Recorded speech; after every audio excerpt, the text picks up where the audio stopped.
Kia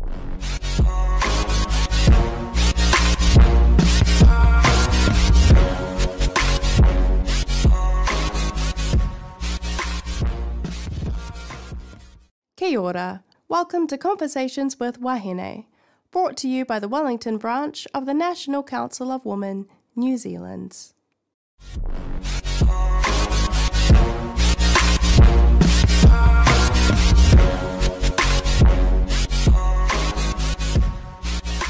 Hello and welcome to Conversations with Wahine.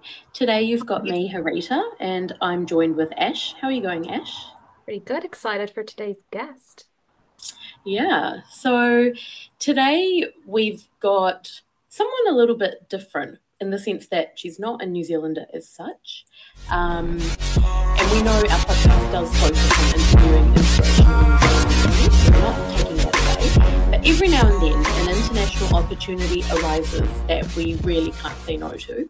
And I'm so excited to finally meet someone whose voice I've been listening to on podcasts for so many years. I've lost count of how many years, to be honest.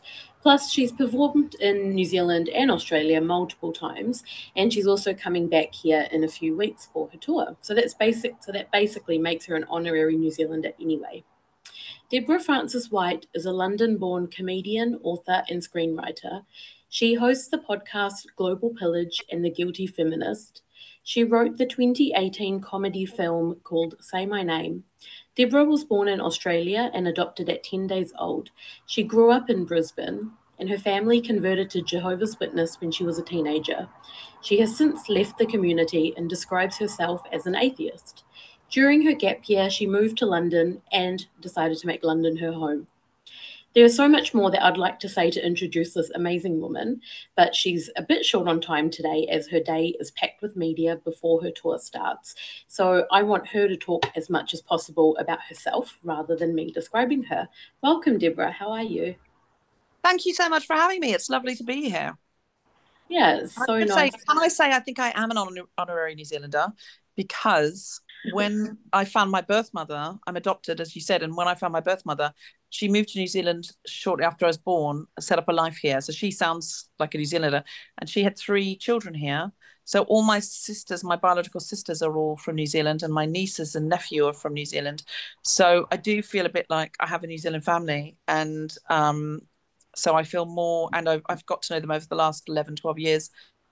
So I've felt more at home in Aotearoa than I certainly did before, and feel I do have roots and community here now. Yeah, I have heard that in some of your podcasts before, and I wasn't sure how much you wanted me to mention, which is why I didn't say that. But yeah, it's so cool. I guess later on in life, you found that extra New Zealand connection you had. And I guess no wonder you come here every few years because it's work, but also family at the same time. Yes, that's right. I try and come every year, but then the pandemic disrupted that in a massive way. And I haven't been here for 2 years, but enjoying being here now very much. Nice. So before we start the actual interview, we have to start with this because you start every podcast with this. So you have to go first. I'm a feminist, but I needed a new headshot, showed my husband Tom a picture of me and said, does this one look a bit Dove campaign for real beauty? And he went, no, darling, you look lovely. And I thought, well, that campaign's failed. And I don't want Dove real beauty. I want actual billboard beauty, which I know is not admirable. I know I've been trained to think that certain limited things are more beautiful, and I can genuinely see real beauty in others. Real beauty is fine for others. I feel like I'm working through these things. Of course, it's always good when you can find your quirks beautiful. But in that moment, I was like, so interesting. He knew what I meant.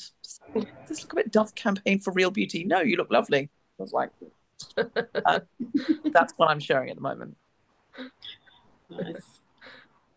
How about you? We might as well keep on the trend. What about us?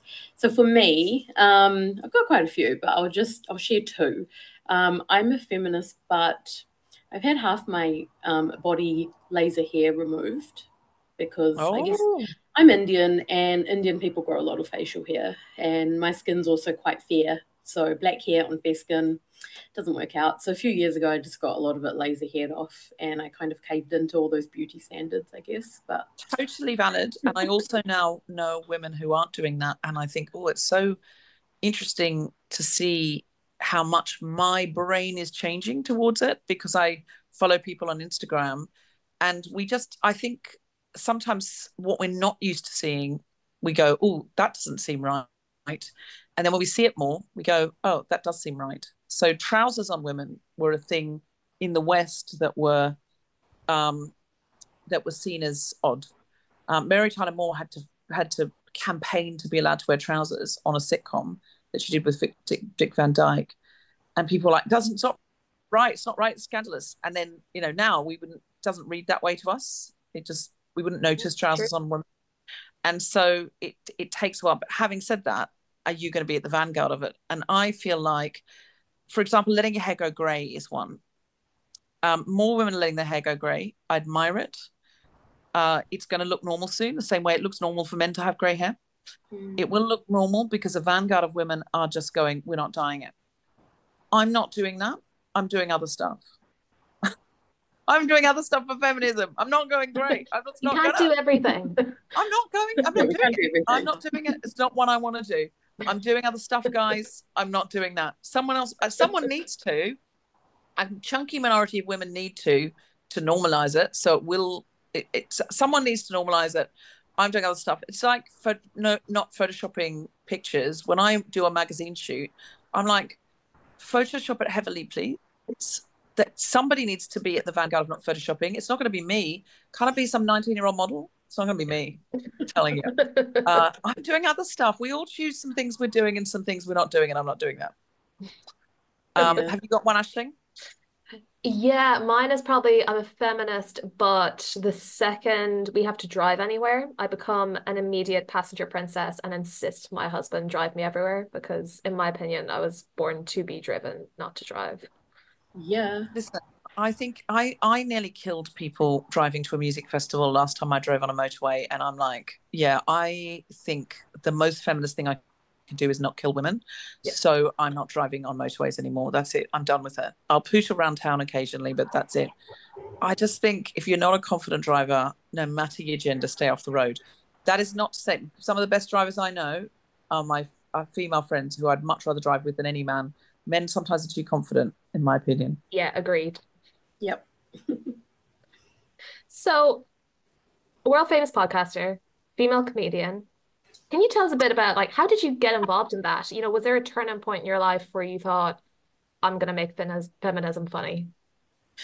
It was more that I always wanted to be a feminist, but there wasn't a massive movement of feminism in the mainstream. Like, obviously, there were always, amazing activists and academics. But in terms of it being a discussion had in the pub, women going out on marches, the ordinary, women who were not in hardcore academic circles or activist circles going out on marches, that was not a thing. And then in 2012, there became a shift, and I could feel it, and I wanted to be part of it. But I was a comedian, and I was thinking, well, I'm a feminist, but I don't know if I'm good enough. And all the feminists I could see in the public eye were so strident, so sure, so right. And I was thinking, definitely not good enough to be involved in this. Like, my friend made a long documentary about the suffragettes, and I told her I'd watch it, but in fact I watched a marathon of Say Yes to the Dress, and I thought, I'm definitely not doing it right. So I thought, what if I know I want to be better at this, what if I learn with my listeners? And I think it was one of the first podcasts where I said I'm not an expert, and that's why I'm doing a podcast. So the thing I brought to it was comedy, but I was trying to learn through guests, through discussion, through doing challenges, through talking and listening about feminism, researching, reading.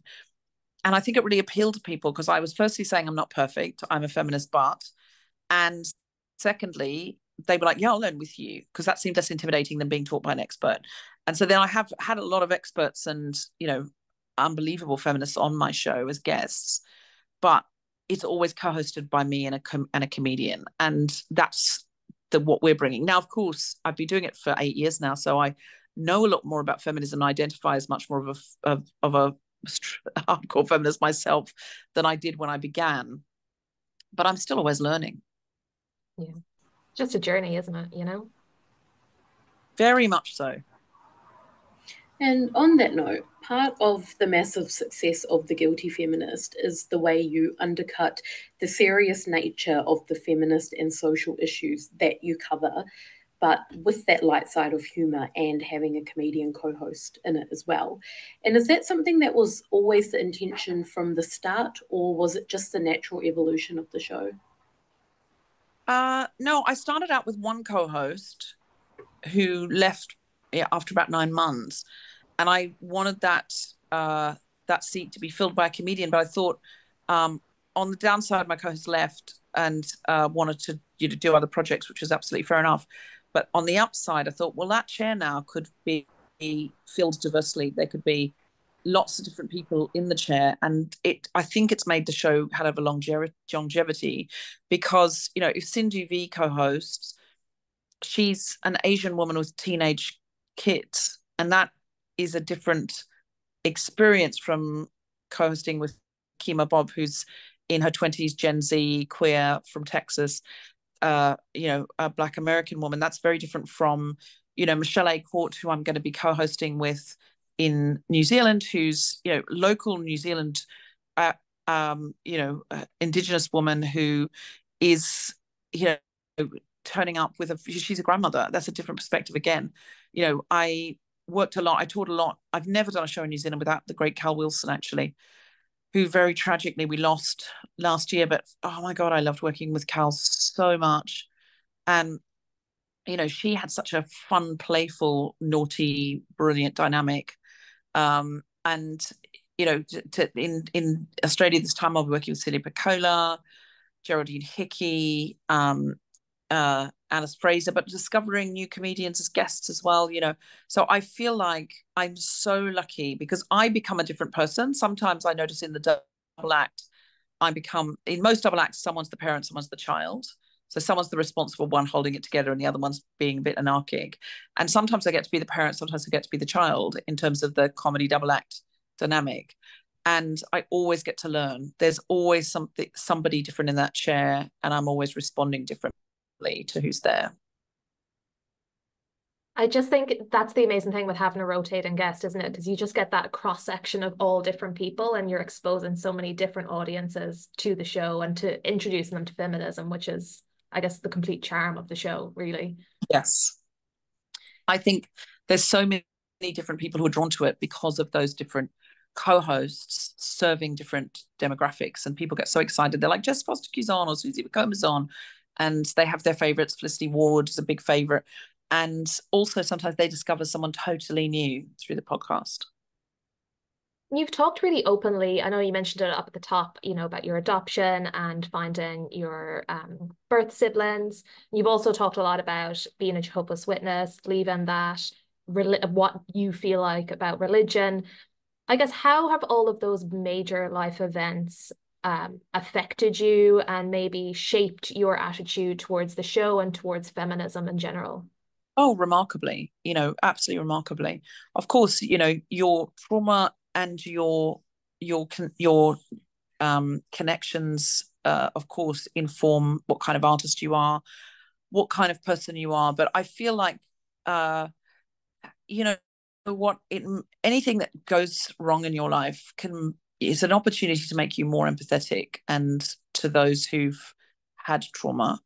And I feel like, especially, being in a cult, I'm talking to Anki Richter in Christchurch about deculting, which is a really interesting subject about leaving the cult. And I'm really, really excited about it. Can't wait. So that will be really interesting.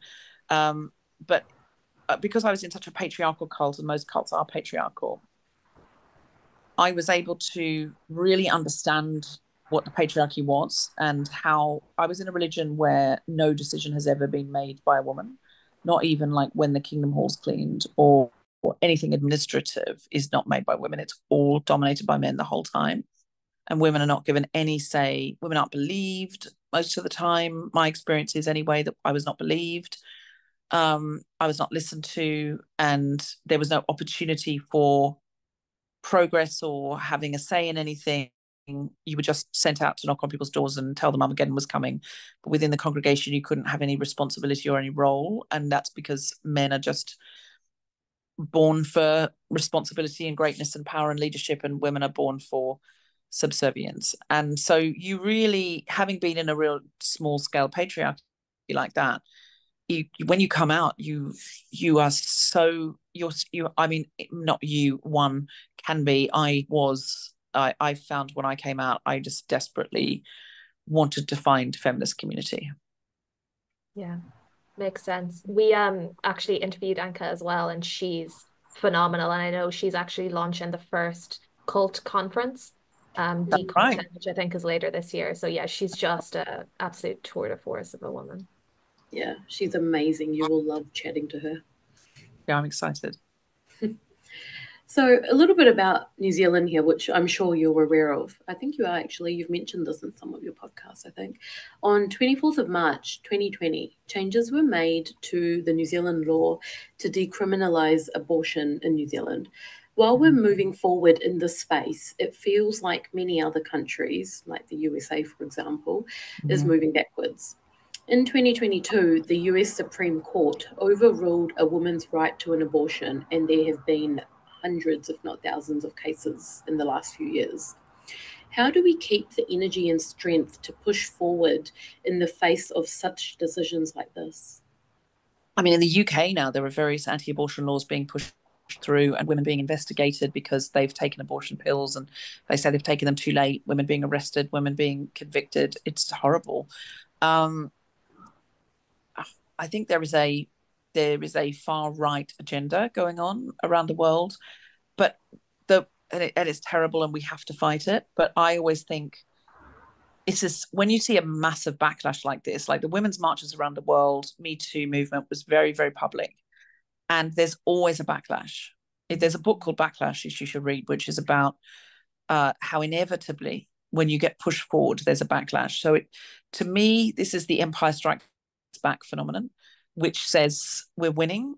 If we were not making progress, they'd not be trying to push us back in our box.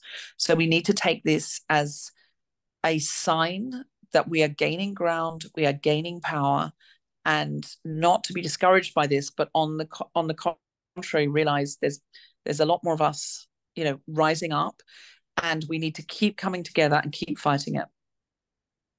I love that, just flipping that narrative, because it's so easy to look at it and just see the negative and the scary elements. And it is, not to minimize it, it's terrifying for women. But I love that narrative of flipping it and saying it's because we're doing so well and they're actually scared of us. They can see we've made changes, yeah. We've gained ground, and they're trying to take it back. And they are succeeding to a certain extent, but it means that we have shown our power, and we can show it again. Yeah, 100%. Kind of completely off topic, but you mentioned some amazing guests and co-hosts that you've had on the show. Have you had anyone that you just were unexpectedly blown away by, that they just really were amazing? Oh, it happens all the time. Recently, we had this amazing woman from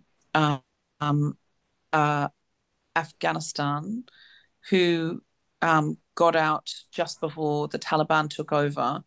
And last time she lived through the Taliban rule, and now she's funding education for girls underground. And I was just like, oh my God, like I'm just sitting with this person. Recently, we've had abortion experts on who are just every day on the front line of abortion rights.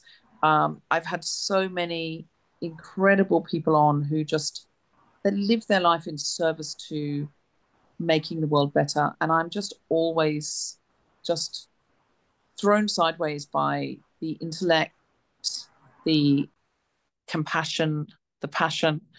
It's a really privileged thing to get to do, to talk to so many amazing people. Yeah, I find that with the women's group as well. Just some of the people we meet, it's one of those things I'm like, I am not doing feminism right. Or enough. But you are, by creating a platform. I think my role is creating this platform that is funny and entertaining and magnetic, that people want to come to shine a light on those voices, and in a place where we can speak emotionally. Like a lot of the times when I listen to radio and other spaces that allow that, it's all very, very journalistic and very. So tell me about the situation in Calais for refugees at the moment. Is there something? And it's all like that. Whereas I'll go, this is so upsetting. What can we do about this? Or, we'll cry with our guests, we'll get angry with our guests, we'll laugh with our guests. And it really makes it live. And I think that's what you have to remember, that podcasts can go to places that regular media forms with very serious journalists cannot. And anything that makes it live and makes it human rather than, and listen, there's a place for dispassionate journalism. I'm not saying journalists should sit crying with everybody, but the space for podcasts, I think, is that we can show real human emotions, and we can put the humanity back into these stories. And you mentioned that quite often in your podcast, that I can't remember the line that you say, but it's something like radio is like done by podcast is radio that nobody stops you making. That's the one. Yeah. No one ever comes and knocks on the door and goes, enough now, you've done enough, get off. No one can cancel you, which is amazing. You upload it, that's it. No one can tell you to edit stuff out. Exactly.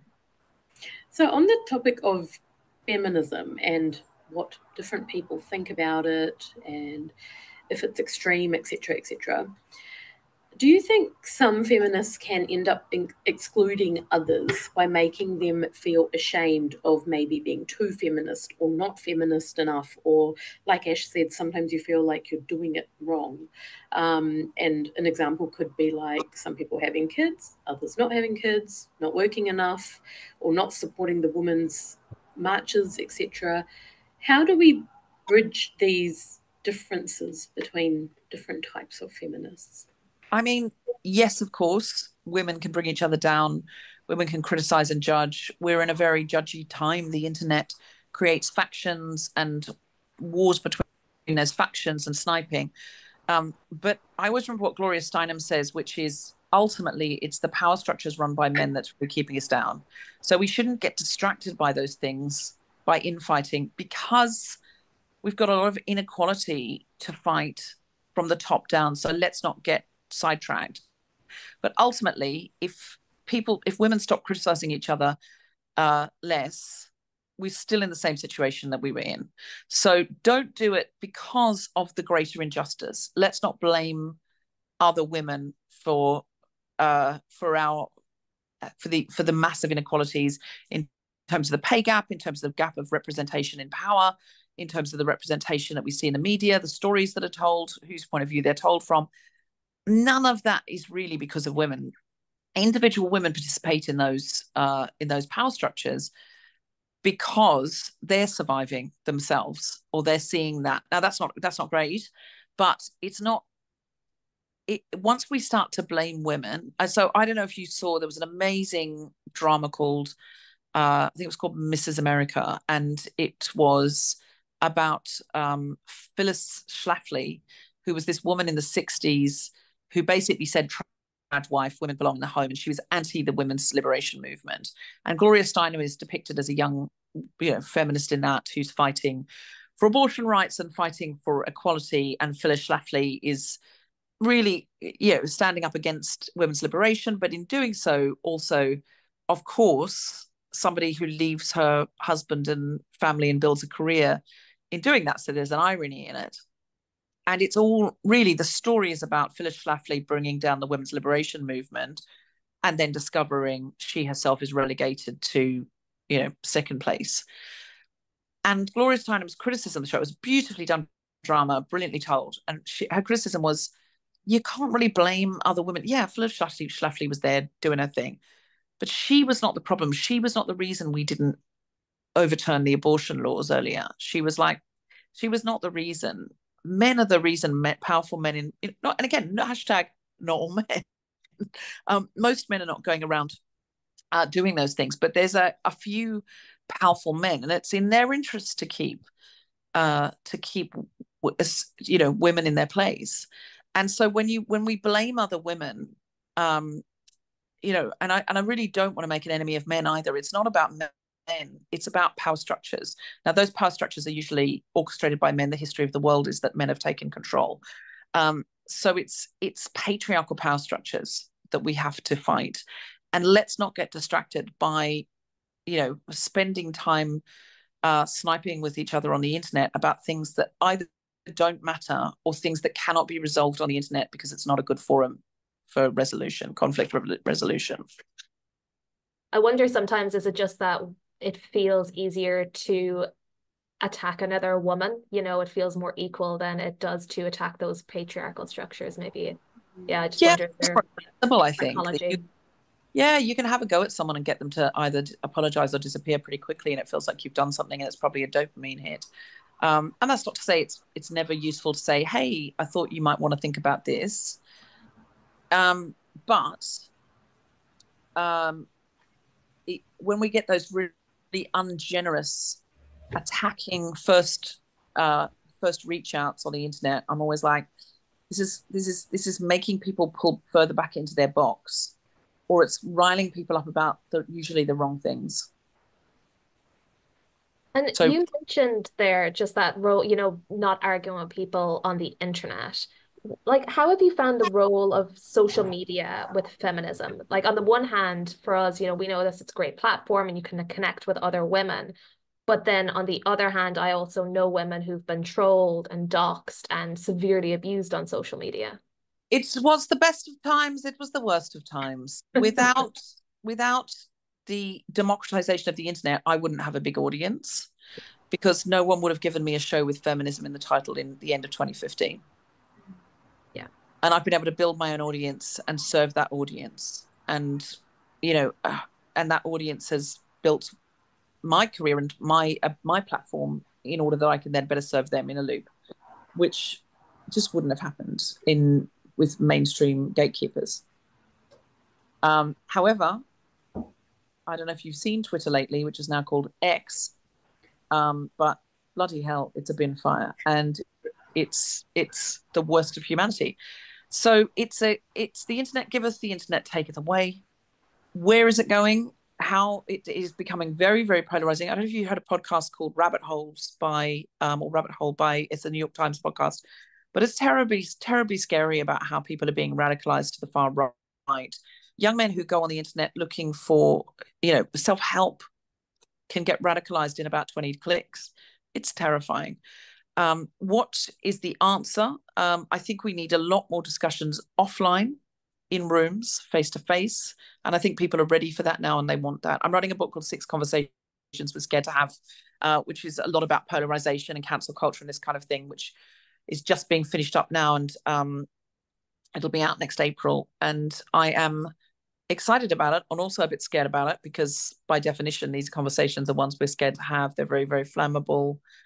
They're very, very, they're quite terrifying. And I feel like we have to have them. We have to start sitting in rooms and talking about how we feel, and because we are firstly less likely to be unempathetic in rooms.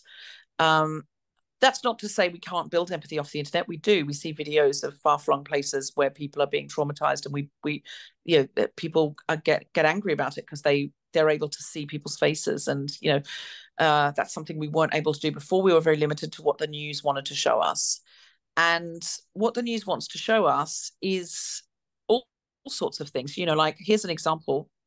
Something I read online. You know, when you get those news alerts. So there were 2 in a row, one from The Guardian that says the US adds 175,000 jobs in April in 40th straight month of gains, as unemployment stays below 4% in longest such streak since 1953. Underneath, from The Times, which is a paper owned by Murdoch, US employers add 175,000 jobs in April, a downshift in the pace of hiring. The unemployment rate ticked up to 3.9%. So those are 2 different stories from different media outlets about the same thing. Now, I haven't fact-checked this. I don't know whether this is the longest such streak since 1953. I don't know if the employment rate ticked up to 3.9%, and that's a nerve-wracking thing for people who are worried about their jobs. I don't know. But I find it interesting that the reporting is opposite, and I'm interested in finding out, because the story of the news is different from the facts of the news. And it comes back to what you were saying, you know, about young men being radicalized online. I think a lot of that is needing to have those conversations and educate young men and women early about, you know, lateral reading, vertical reading, understanding misinformation and what they read online, what's true and what isn't, and how easy it is to get radicalized. And yeah, it's the internet is terrifying, to be honest. It's really, really terrifying. And not just young men, you know, there's the whole, you know, trad wife movement as well. Or, you know, and there are some pretty scary, you know, people online of all genders who are, you know, no, I shouldn't say that. Take that out, cut that out.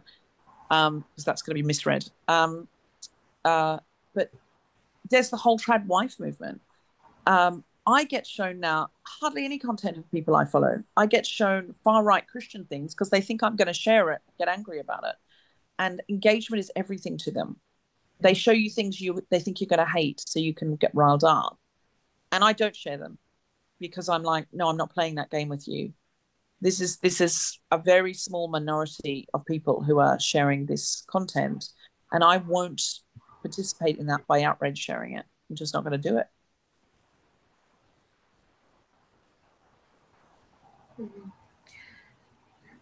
So, on your early years of the show, you know, you said you started 8 years ago compared to where you are now.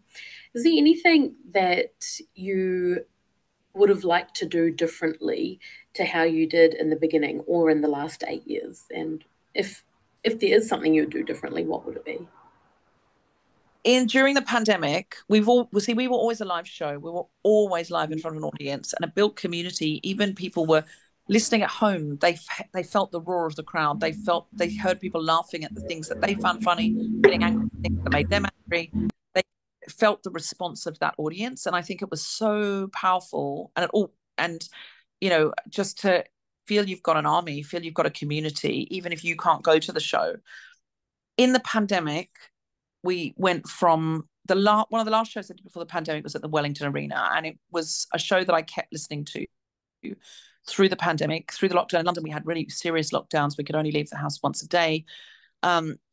Legally, I would go for, you know, you'd go for an exercise walk and, you know, be in the park, and the police would be shouting at you to keep moving. You weren't allowed to sit down. And it was a scary time. And, you know, I mean, it was for everyone. It's a global pandemic. You know, obviously it was terrifying for everyone.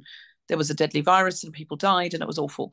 But during that time, because I'm so people focused and I just love doing my show, the Wellington Arena show it was such a glorious, glorious night for me.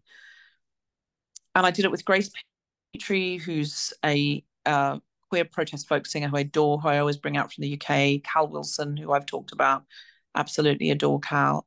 And we just had the night of our lives. And we had some incredible guests. It was just the night of our lives. And to be in that arena and just with these screaming, you know, like brilliant audience, they were just, I will say, New Zealanders know how to bring a rock concert to a podcast recording. And it was a rock concert of a show. And I listened to it over and over again. And I had little clips that I'd made online that I just absolutely loved sharing. And I'd share them with Grace all the time, of her singing on the Guilty Feminist, just amazing stuff. I just loved it. And I got that really helped me through. And I think it might be my favorite show I've ever done in my life. And I just feel like through the pandemic, we became a Zoom show, which we just weren't. That wasn't what we were. And I think we should have rethought it. I was so depressed and found it so hard. And also I had a lot of people who needed a platform because they were very sad and things were very much more difficult for them than normal. So, and I felt like the comedy became kind of secondary during that time because we were used to doing stand-up, and now we're just like having to make each other laugh on a Zoom, and no one was really in the mood. If I had my time over again, that's the period I would change. I would say, okay, let's mix up this format. Let's take questions from listeners about feminist dilemmas, and we take 3 funny ones where we can riff on them, and we or play them as audio clips. We riff on them, and then we take one more serious one and we get an expert in to answer that question. And we just changed the whole format of the show for the period of the pandemic. That's what we should have done, because I think we didn't.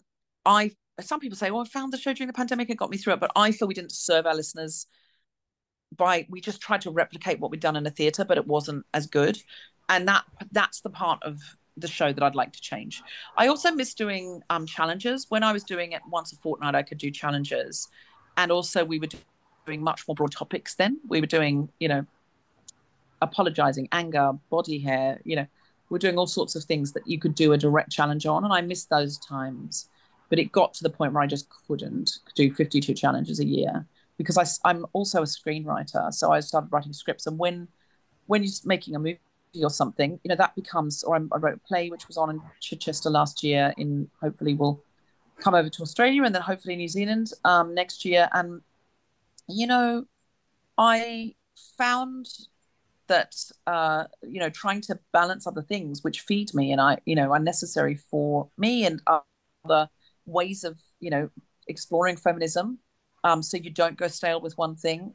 I do lots of things, and so I haven't been able to keep up challenges, and I miss that, because I think it was really helping me as a feminist, and the audience loved the challenges.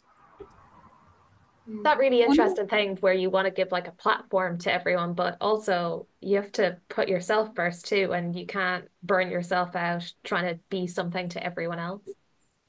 Yeah, we should have just totally changed the format during the lockdown, I think, and said, okay, we can't do this. I didn't know how to get like a live audience of people who could. Some people had a sort of front row, where they have like, but it always felt so difficult for me to have like audience members on Zoom. Oh, it was just an awful time for everybody, and listen, there were people who were in really dire circumstances. So I'm not saying I'm the real victim of the pandemic by any means, but trying to do something live art over Zoom with no audience became, I just feel like that was the time where I was like, if I could have my time over again, I would totally reinvent the show but we didn't know what the pandemic was going to be. We didn't know how long it was going to be. We didn't know what the technology could do. If God, I'm touching wood massively saying, let's not have another pandemic. But if we did get locked down again, I would immediately have so much more information and expertise about how to handle it. Yeah, that's exactly it, right? Like, I mean, in New Zealand, we were told that it would be over in like 3 months when we went into our first lockdown. So everyone just thought, oh yeah, we'll figure it out for 2 months and then life will be back to normal. But we all know that's not what happened. And I think London was, the UK was a lot worse than New Zealand as well. I have some extended family in the UK, and they used to tell us, oh yeah, we're coming out of lockdown in a month's time. And then you chat to them again and they're like, oh no, it's been extended, and again and again. And it's, you don't know. Everyone's doing the best they can with what little they know at the time as well. That's right. Your idea of having a live audience, and this, I'm kind of going a little bit off track, but I'm a huge fan of the comedian Veer Das, and he did a few shows during lockdown where he had Zoom audiences. So when you kind of mentioned that, I was like, oh yeah, because I joined one of his Zoom audiences, and obviously like you join from whatever time zone you're in, but it was really cool actually. And he would pick on random people that are in the audience and talk to them through the Zoom. And that was quite fun. That sounds terrifying to me. It should be picked on Zoom in the audience. If you don't want to be picked on, you just keep your camera It's bad enough in a Zoom meeting to have to talk, much less to be an audience member. But I guess you could put a little thing up, a little hand up if you want to talk to the comedian. That's how I would do it, like a consensual where you're open to it or you're not open to it. Yeah, I feel like I'm back at school, the teacher picking on you. I know. Do you remember what was that app called? House Party. House Party, yes. Oh my God. We look back on that, and at the time I thought, oh, these house party people, they're going to be rich, and it crashed so quickly. Yeah. But it was like you would be chatting to your friends and someone would just crash in, and I did it to people. I saw, oh, my friends Max and Ivana chatting, oh, hi, and then we were like working, but they hadn't locked their room, and so I just crashed into people. But sometimes I'd be chatting to friends, and people who were fans of the show would just crash in and just go, hey, I just saw that you were there and I just wanted to say hey. And it was so funny. I remember, this is a real I'm a feminist, but I once got in the bath during a house party with one person I knew. I think it was really early on, and I'd lost it. I didn't know what was going on. I'd lost it because I'd just lost people overnight. And I got in the bath thinking they could only see my head. And then it was my friend and a bunch of TV executives from Channel 4. I was like, guys, my bath is ready. Is it okay if I get in? They were like, fine. And then in a house party, you could only see people's, faces, and I could see that they could only see my face. And afterwards, my friend went, no, we could see your tits. And he said, house party doesn't show you your tiny face. It shows everyone else a lot more. I was like, what? And he was like, no, you were just totally talking to us topless. And they were all like Channel 4 TV execs that I didn't know. I can't believe what they must have thought. I don't know. Anyway, so I'm a feminist, but I've just showed them all my tits. Still sex positive, okay? That is fantastic. I love that. I also love that no one interrupted you, but then there's no good way to interrupt someone and be like, I can see your boobs. I think they thought I knew because they assumed that I could see what they could see, but I did not. And then Raven said, it was a guy called Raven Smith, who's a funny writer and stuff that I know and that I was friendly with at that time. And I just was like, Raven's on house party, sure. And then I realized my bath was ready, and my food was coming. I was like, do you mind if I just pop in the bath? They were like, no, go for it. It was the early days of the pandemic. Social mores and niceties were just absolutely disrupted. Yeah, anything went, whatever you needed to get through the day. And if that was having your boobs out while talking to Channel 4, you did what you had to do. I'm not a drinker at all. Like, I'll have one vodka soda and that's fine for me. I don't need any more than that. And most nights of the week I won't drink. Quite honestly, it's just never been my thing that I'm like, when can I have a drink? I'll only drink socially, really. Honestly, at 5:30, I was saying to my husband, do you think it's time for a cocktail yet? Should we time for a cocktail? I think it's time for a cocktail. Both of us were like, we're just not drinkers. And we were just like, I think it's time for a cocktail.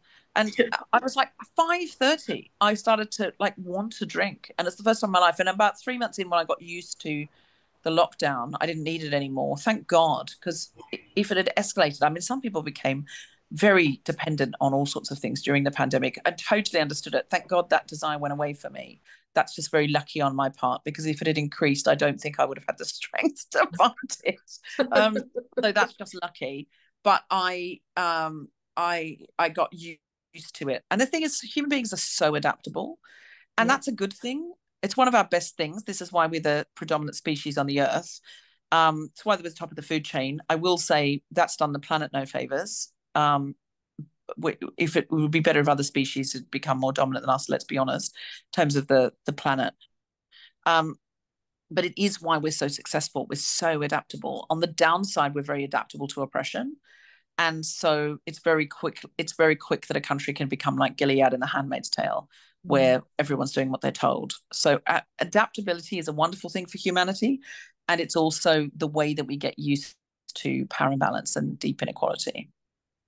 I think, speaking of that kind of inequality, as a really outspoken feminist, do you get exposed to a lot of hate online, bullying comments, hateful comments? Do you get a lot of that kind of in you? I'm amazingly lucky like that. Not really. Sometimes, but most of the time not. Only if I do television. Interesting. If I could do television, yeah. But people don't bother to listen to podcasts they don't want to hear. So they're not going to wade through my podcast to send me hate mail. In fact, I had a man write to me. His name was Lawrence, and he said, I started listening to the Guilty Feminist because I thought I need to find out what the enemy is thinking, because I didn't like feminists. But he said, 18 months later, I must admit, you've worn me down. And I realized I do other everyone who wasn't a white, straight, cis man. I was like, and I went, Lawrence, I wrote back and said, Lawrence, why did you keep listening for 18 months? He said, well, the jokes were good. And even though the jokes were sometimes about attitudes like mine, I was laughing and I couldn't stop myself. And then it wore me down. And I think this is the great thing about comedy, is that it can get your armor off. If you're all sitting there and, a comedian's joking about how you can't use a supermarket trolley and everyone laughs, it means everyone's struggled with something basic, right? And so nobody needs to go, oh, I feel a bit stupid. I struggle with the Christmas lights, or I struggle with, getting out of bed in the morning, or whatever. No one needs to go, I'm the only one. Or if you get accused of being lazy, you're very defensive. But if a comedian does a routine about being lazy and everybody laughs together, we all go, oh, sometimes we're all lazy, right? It's the same with feminism, with inequality, with any kind of injustice. If we can do meaningful jokes about it, where the punchline of the joke is the right thing, that points that inequality out rather than mocks the idea of that inequality, everyone laughs and everyone acknowledges that that inequality exists, and perhaps they're participatory in it, and it's easy to get people's defenses down and their armor down, and then they maybe rethink their position or the way that they behave. Comedy is such a powerful tool. Yeah, my husband's a comedian, and yeah, comedy it's a real art too. It's a level playing field, you know what I mean? You can talk about anything when you do it well. I agree. There's a lot of comedians that say very similar to that as well. Like, I'm just thinking of a couple off the top of my head here, but like Veridas, Trevor Noah, a lot of them in recent years have been doing a lot of comedy about political issues in their respective countries, and they use comedy as the platform to express their thoughts. And you can tell they've done a lot of research into their content. They're not just saying whatever by reading something for 5 minutes. They've done a lot of research, but the basis of what they're saying has got like a lot of depth to it, but they're expressing it through comedy so that it's delivered to more people, I guess, without... It's palatable. It allows people to let their defenses down. It allows people to rethink things in a way where they're not automatically shooting back their own argument. It's a very powerful thing, or it can be a very powerful thing. It on the other hand, it hasn't probably brought down many regimes, but I think it builds resilience in those who are resisting, and it can undo the mindset sometimes of people. And same as stories. Story is the only thing. Hannah Gadsby says story holds our cure, and I think it's the only thing that's ever changed, really emotionally changed people.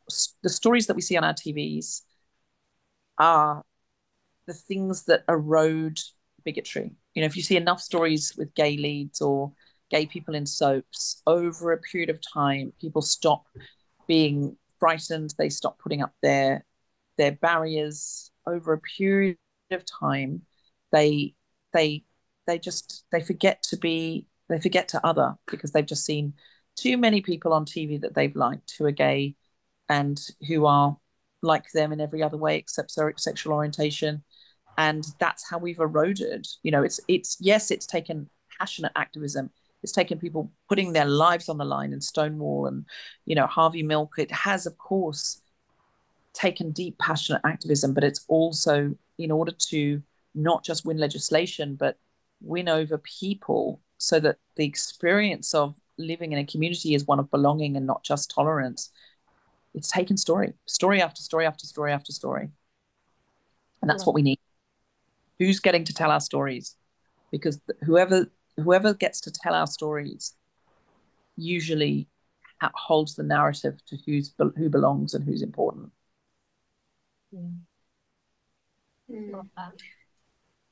So but just before we wrap up here, what's your advice for any budding podcasters or comedians, or people who are working in the feminist space? What's your advice for them if they are facing hurdles, or, if things become to the point where they feel like it's too hard to carry on? What's your advice for them? It's really easy to feel like a drop in the ocean. Like, what can I really do? I'm just a drop in the ocean. But what I love about the Guilty Feminist is we're coming to Christchurch, Wellington, and Auckland, and we're opening up a big theatre for people to come in. And you might feel like a drop in the ocean, but 1,000 drops creates a wave, and enough waves creates an ocean. That's all an ocean is made up of. It's made up of millions of drops. So find community, find connection. I want to create a space where we have, as we do in these shows, we have Grace Petrie singing protest songs that are rousing and funny and empower us. There's been no revolution without music. Name a successful revolution without songs, without music. There hasn't been one. Where there's a comedic space where we're in on the joke, where there's stand-up comedians that don't make us the butt of the joke, but we're in on the joke, where there's local feminist comedians, or rather where there's local feminist activists, authors, artists who are doing something here that you can get involved in.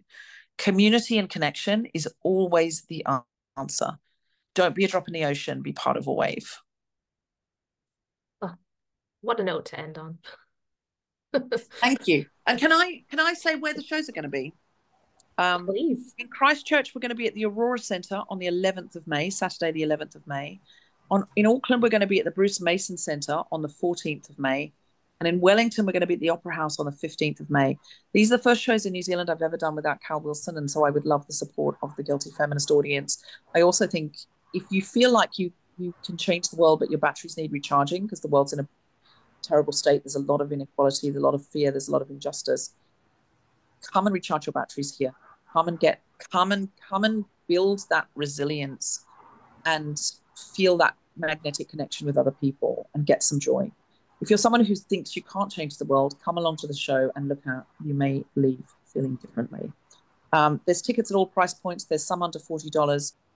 If you can afford the top price ones, please buy them because it's expensive to tour. But if you can't, there's tickets at various prices, and we would really love to see you in Christchurch, Auckland or Wellington on the 11th, 14th and 15th of May. Or if you've got mates in Australia, we're touring Australia after that. Nice. And how can people find you on socials? On Instagram, we're at The Guilty Feminist. On Twitter, or now X, as we must call it, we're at GuiltFemPod. On Instagram, I'm at DFDubs, DFDUBZ. And on Twitter, I'm at Deborah FW. We've also got a Guilty Feminist Facebook group. Come and join in the fun. Everybody's welcome. If you want tickets for any of the shows, go to guiltyfeminist.com, click on live shows, and you'll be able to see where they are in your area. Awesome. Thank you so much for your time today, Deborah.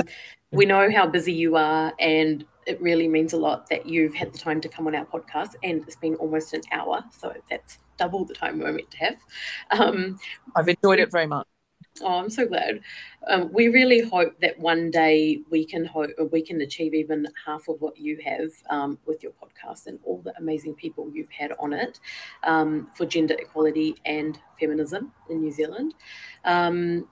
Listeners, like she said, she'll be touring Australia and New Zealand over the next few weeks as part of the Best Foods Mayo New Zealand International Comedy Festival. And you can buy your tickets from bohmpresents.com and Ticketmaster. And we'll be going to her Wellington shows at the Opera House. And when I went to buy tickets about a month ago now, it was almost impossible to buy even 7 tickets together. So, and that was a month ago. So you have to get in quick if you want them. It's going to be so much fun. I really can't wait. Please come. Yes. I'm so glad you're coming, guys. Come and say hi backstage after the show. I'd really love to see you there. Yes, would love to. You. Thank you so much. Bye. See you soon. Bye.